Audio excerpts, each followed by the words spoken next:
Hi guys, Louis in the UK. So how we going?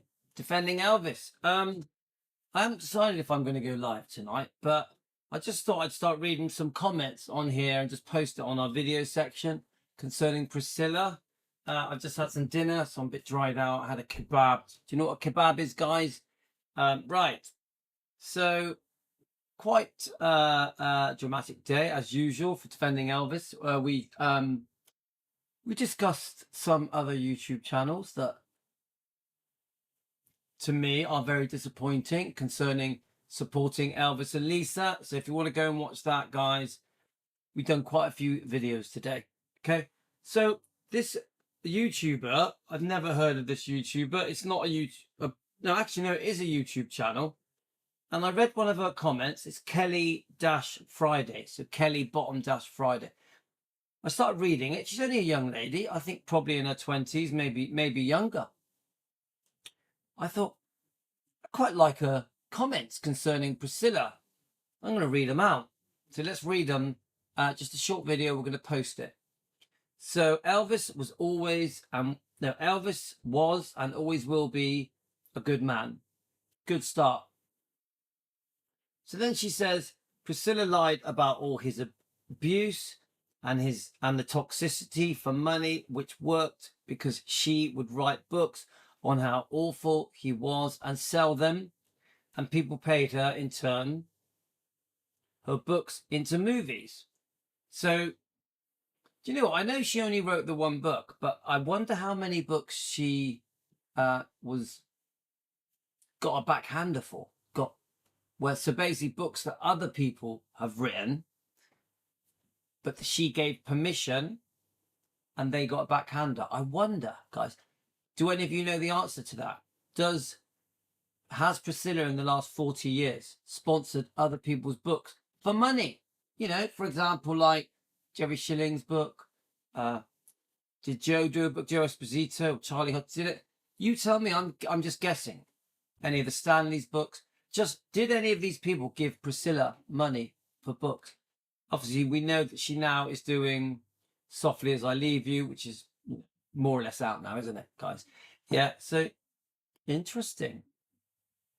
So a good point. So she would sell them and people paid her in turn her books into movies, which has happened. Yeah, of course. The Sofia Coppola film, Priscilla, she was heavily involved. I heard she even raised the money to make that movie. She was co-producer? Is that what they call it? She may have invested some of her own money into it. Her Lisa Marie's manager that ripped off Lisa Marie, I heard, brokered the deal, and obviously the Priscilla film was based on this book, the memoir, the 1985 memoir, which you know how I feel about it, guys. It's a fake book. It's a fake fairy tale. It's a load of bull. She rewrites history to make herself look like a poor victim and Elvis look like a bad guy. It's literally that simple, and it's bullshit. And I don't agree with it. And it's done a lot of damage to Elvis's reputation. I've said it a million times, haven't I, guys? Right. Let's keep going.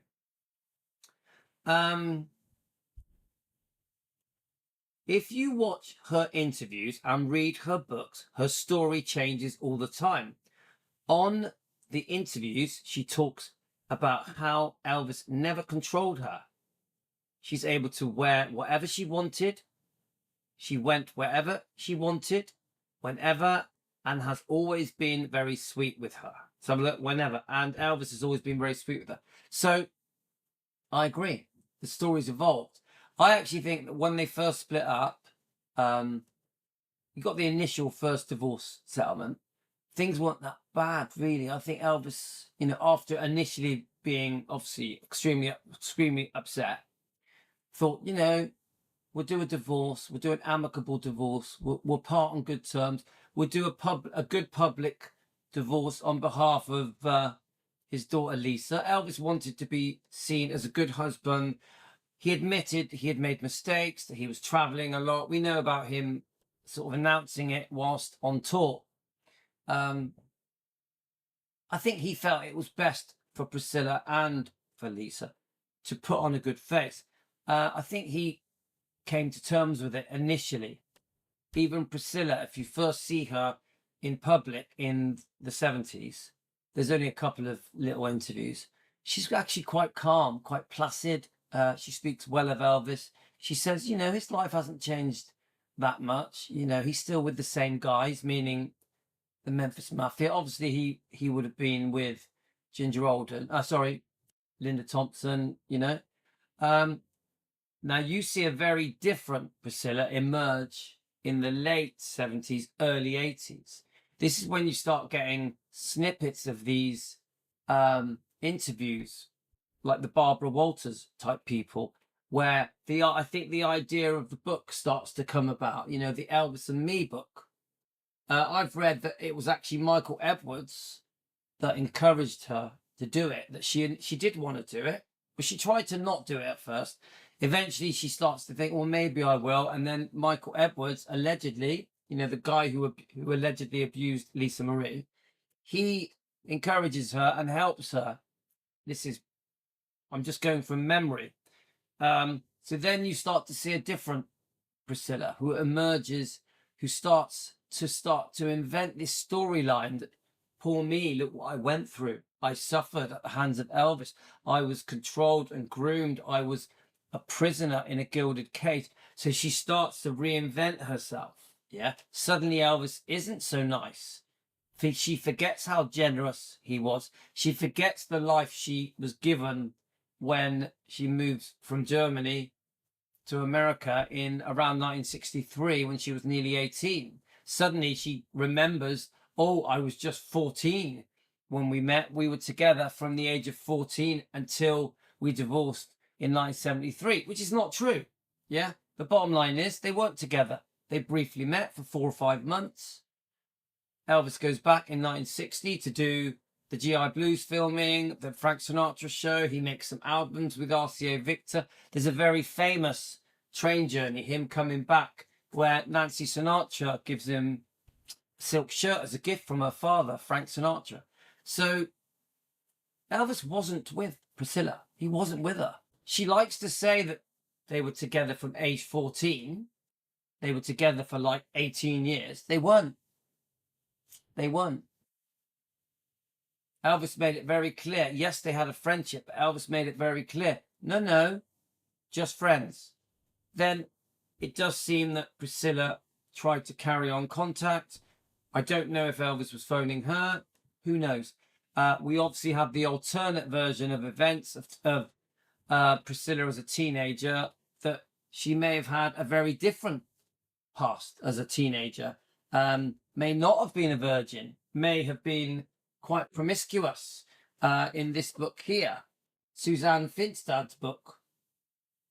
Suzanne Finstad, the author, Suzanne Finstad has also trashed Elvis, and not all of the Child Bride book is something you're going to like, but it does give you a glimpse into a different Priscilla Presley, someone who maybe have had a plan to meet Elvis, to find Cary Grant, to get Cary Grant to introduce her to Elvis. Yeah. So anyway, not all is as it seems. Okay. So let's keep reading this young girl's comments.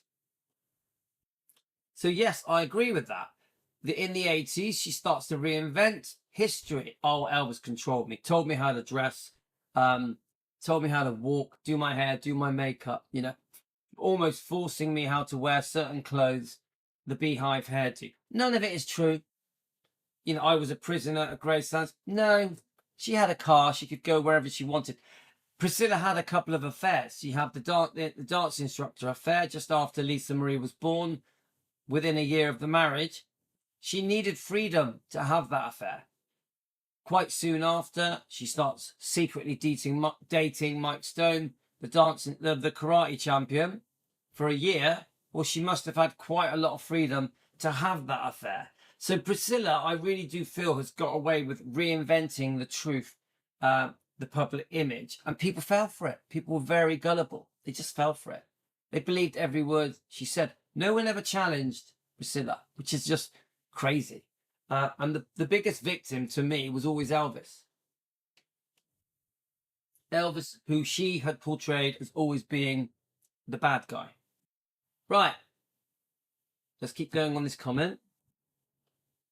On interviews, she would talk about how Elvis never controlled her. So this is it. You have the early interviews through the 80s, probably some of the 90s. Then she starts to change her opinions. I think she starts to realize that she needs to win the public over, to make the public think that she is the doting widow that still loves Elvis, that Elvis is still the love of her life. She wants to be buried next to him. So she starts to change the story to try and win public approval. So now when you listen to Priscilla now being interviewed, she'll be quite kind about Elvis. She, if she's asked questions, were you controlled or groomed, or she tends to say no. If they say to her, how old were you when you moved to Graceland? She tends to say the truth, nearly 18. How old were you when you got married? Nearly 22. Where before she would let the interviewer ask the question. So the interviewer would say, were you 15 when you moved to Graceland? Get it? She would, yeah, nod like that. Oh, right. And then you got married. So you would get the feeling that Elvis married a 15-year-old, which he never. She was nearly 22. Do you get it? So, it's very clever what Priscilla did. But eventually the cracks show and people start to realize something's not right. Anyway, let's keep going. He would pamper and spoil her and his friends. And she said she would always ask Elvis for stuff and Elvis would always get it for her.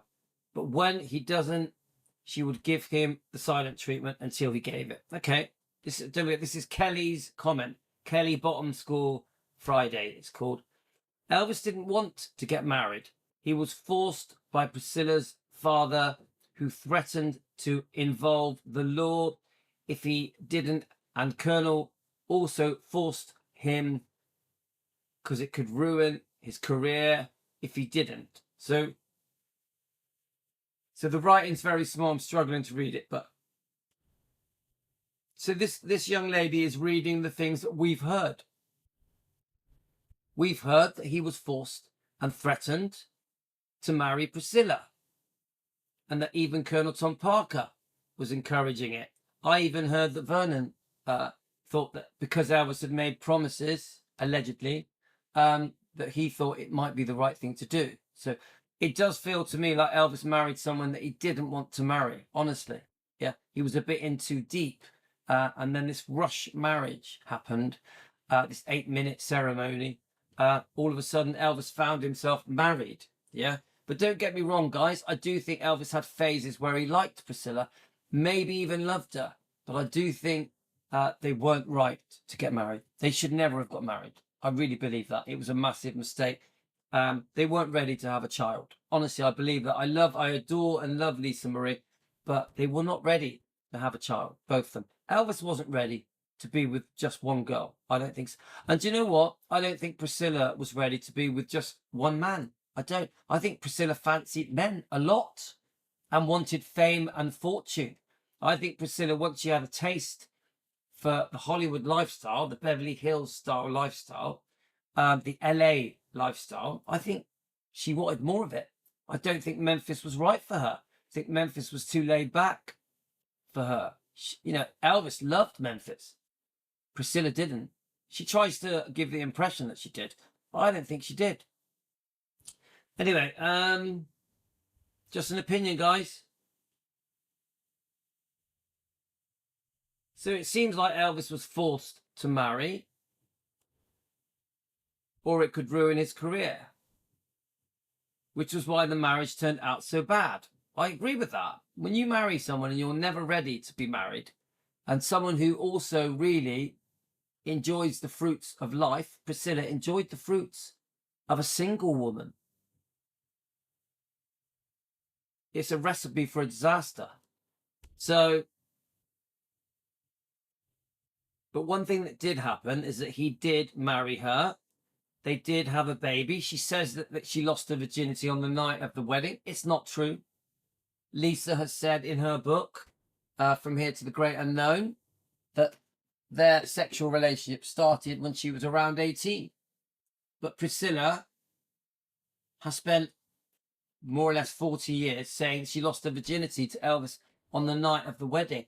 The fairy tale, this is the fake fairy tale that was concocted to win public approval of Priscilla, the poor victim. This fairy tale, oh, I lost my virginity to Elvis on the night of the wedding. 9 months later to the day Lisa was born. This is all part of the conning of the world, the trickery, the brainwashing of not just society, but also the tabloids. Back then, tabloids, magazine, the TV news clips, and the public fell for it. They were very gullible. They believed every word of it. And Priscilla was never challenged, not by anybody, not even the interviewers who were interviewing her through the 80s. Everyone fell for it. She couldn't believe it. She had the public around the world in every country eating out of her hand. Yeah. So let's go. So we got, but the absolute, Elvis absolutely loved his baby girl. Lisa Marie came out and to say that she was the closest with her dad and after he died. Yeah, so she's rushing forward, but they had a very special father-daughter friendship. And I think Elvis loved Lisa Marie equally to the way that he loved his mother. Yeah, very, very special. A real bond, a real connection that never left Elvis, never left Lisa, which we are now discovering with the book From Here to the Great Unknown, a beautiful book by Lisa Marie put on the tapes. Lisa poured her heart out into that book. So, today we had a bit of a disagreement with someone trying to belittle that book. Never belittle that book. It's a very special book. Lisa Marie's own words from her own mouth in that book, finished by Riley Q, her daughter. That's about as special as it gets. Yeah. Her daughter didn't have to finish that book. She wanted to. Lisa had asked her to. Yeah. So then you've got Priscilla didn't treat Lisa with as bad. So Priscilla didn't treat Lisa, but after I'm confused. Priscilla didn't treat Lisa bad, but after Elvis passed, she started abusing Lisa. Right. So yeah, I think what she means by that is Priscilla put herself first. Once Elvis died, Priscilla had her own aspirations. She wanted a lot for her own career as a model, as an actress, met other men, money, making money, business, glamour. You get it? Lisa was a bit of an obstacle, a bit in the way. So she would send her off to summer camps or eventually to Scientology. Do you get it, guys? She wanted her own freedom, her own space. Even Priscilla's boyfriend, Michael Edwards, as I've just said, allegedly was sexually abusing her for years because Priscilla would go off to pursue her career and leave her with Michael Edwards, which is absolutely disgusting. He needs to be arrested, doesn't he? We have to say it's alleged, just an opinion, not a fact. But it's very likely because Lisa put it in her book. She admitted it in an interview on the Howard Stern show. I just think generally most people know that it happened. Michael Edwards even admitted it in his book. But it's definitely an allegation, not proven. Yeah, so it's disgusting though. It drives me mad. We want justice for Lisa. So that I think Priscilla also mentioned that she was pregnant with her and she tried to fall down on a horse to have a miscarriage because she didn't want to gain any pregnancy weight. I think that's in the book. Yeah, From Here to the Great Unknown. So I'm guessing the person reading this has read the book. Even though, I mean, obviously we've heard this story before as well, haven't we, guys? There's some bits that are in the memoir. The 1985 memoir has different bits like this as well. She didn't want to gain weight, even though she claimed she was good at horseback riding. In the book, Priscilla mentioned that Elvis controlled every aspect of her life, her hair, her makeup, her outfits, and would control where and when she leaves the house. But in the interview, she mentioned that Elvis never controlled her. See, this is it. This is why the fans are so fed up with the lies. I mean, there's still millions of people that are completely brainwashed and believe the bullshit. They haven't done enough research to know the truth. This person here with this comment obviously understands the truth. Yeah? So, let's have a look. I mean, I've seen interviews, guys, where she basically says, I had loads of freedom. I could do what I want. I like the way my beehive hair was. Made me look older. My makeup made me look older. I liked it. Yes, Elvis would give me advice on what suited me, you know, what makeup looked nice on me, what jewelry looked good on me, as a boyfriend would do, or a husband. No controlling. This is how unfair things are to Elvis. The way that he is portrayed is so wrong. She mentioned Elvis never controlled her. She wore whatever she wanted and went wherever she wanted, whenever she wanted, which is the story. Things just don't add up. She keeps changing her story.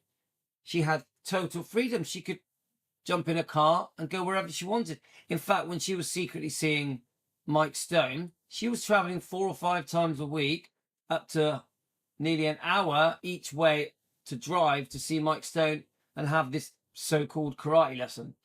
4 or 5 times a week. She did that for a year. He was married. Mike Stone's wife, Frances Stone, was pregnant, had a small girl as well. Priscilla befriended Mike Stone's wife. It's disgusting. All of it is disgusting. Priscilla even admits that she first noticed Mike Stone on her honeymoon in 1968. You get it, guys? She noticed him from afar. Oh, I fancy him. She had her eye on him before they got together eventually, around 71, 72. So it's pretty conniving, isn't it? Pretty disgusting as well. Bearing in mind, the man on her arm was Elvis. Now, I won't paint Elvis out to be an angel. Elvis also was having affairs, but we need to break down the circumstances. Why was Elvis sometimes having affairs? Did he catch Priscilla being unfaithful in 68 with Steve Peck? Did that make him go and have affairs? I've heard he was loyal through the marriage. He was unfaithful because she was unfaithful. Now, I agree, in the early 60s, when he was making the movies, when Elvis was living as a single man, that's different. Elvis had quite a few girlfriends, but Priscilla knew that. In fact, when Priscilla had first met Elvis, he had a few girlfriends in Germany and was also still seeing Anita Wood. So Priscilla knew she was moving over to America in the early 60s with a man that really had girlfriends. Yeah, Elvis lived as a single man at first. I agree that must have been tough on Priscilla, but she knew what she was getting into. You get what I'm saying, guys? I'm not going to excuse it, because any girl is going to struggle knowing that the man that they like is seeing other people. Yeah, this is before engagement, before marriage. Yeah, so I have to be fair to Priscilla. Right. In another interview, Priscilla also mentioned that when she was underage, she kept sending letters and gifts to him and kept calling him as a fan, but he never showed any interest. Here we are, guys. Elvis didn't see Priscilla. He briefly met her in Bad Nauheim. No one really knows what went on. She was sending him records and letters, and we've heard about the pink envelopes. But Elvis really had gone back to his life, the most famous man on the planet. So she kept it going. He may have, who knows, he may have written back. There may have been phone calls. But Elvis didn't see her for, I think I worked out it was 2 years and 3 months before Elvis saw her again. Elvis had other girlfriends. So I do think she pushed for the relationship. I don't blame her. It's Elvis. She's living in boring old Germany with her parents in a very normal house. She has a choice. Stay in Germany, live with mum and dad in a normal house, go to Gracelands, live in a palace. Get it? With a very wealthy man that lived a celebrity lifestyle, like royalty, like the Kennedys. I know what I would do. Yeah. So when she talks about Gracelands being a gilded cage, it is laughable. Laughable. When she talks about living at Gracelands was horrific and a total nightmare. She's lying. She loved living there. Absolutely loved it. So let's have a look. When Elvis first met her, she looked and dressed like a little girl, and her style was very wonky and silly. So Elvis absolutely did not notice her. I'm not so sure about that. I just think she was a fan, wasn't she? Priscilla was a fan. Covey Grant had said to Elvis, "Oh, there's this girl that wants to meet you. She's very pretty. She's very young. Do you want to meet her?" And I think Elvis was used to just being introduced to thousands of fans. I don't think it was anything unusual in the 50s for teenage girls to want to meet a rock and roll idol, a movie star. I think it's pretty normal, especially if they're as good looking as Elvis. So I don't think, if you go back into the 50s and 60s and 70s, rock stars, rock and roll stars, singers, pop stars, movie stars being chased by teenagers still happens now.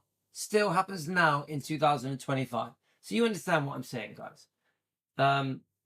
So pretty interesting comments there from Kelly, bottom school, Friday. I thought, she's quite a young girl. I thought very mature comments. Let's have a look. Did she leave any others?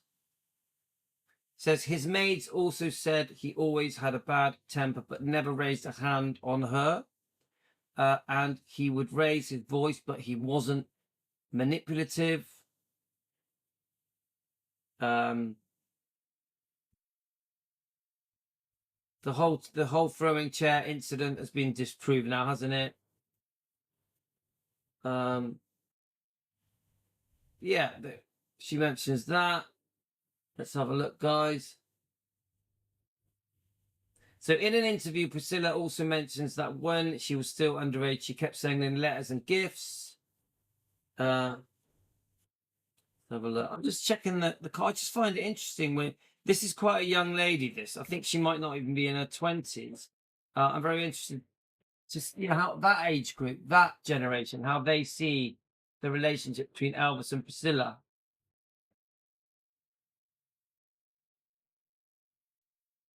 Really interesting. I think that's all of the comments, guys.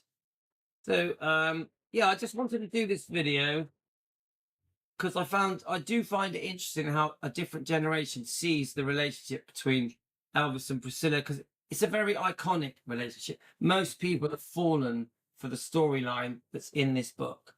So if you talk to a complete stranger, they will repeat all the things that everyone said. Where this girl, who's quite a young girl, is trying to think between the lines. She's noticing that the stories are changing, that all isn't as it should be. Does that make sense? That you've got the storyline that we've all been brainwashed to believe, but then you've got a youngster going, I don't know if I trust Priscilla. I don't know if I believe her. I think Elvis was much nicer than how he's being portrayed. And that's what I like about this, that she spots it. This Kelly spots. See if there's any other comments here.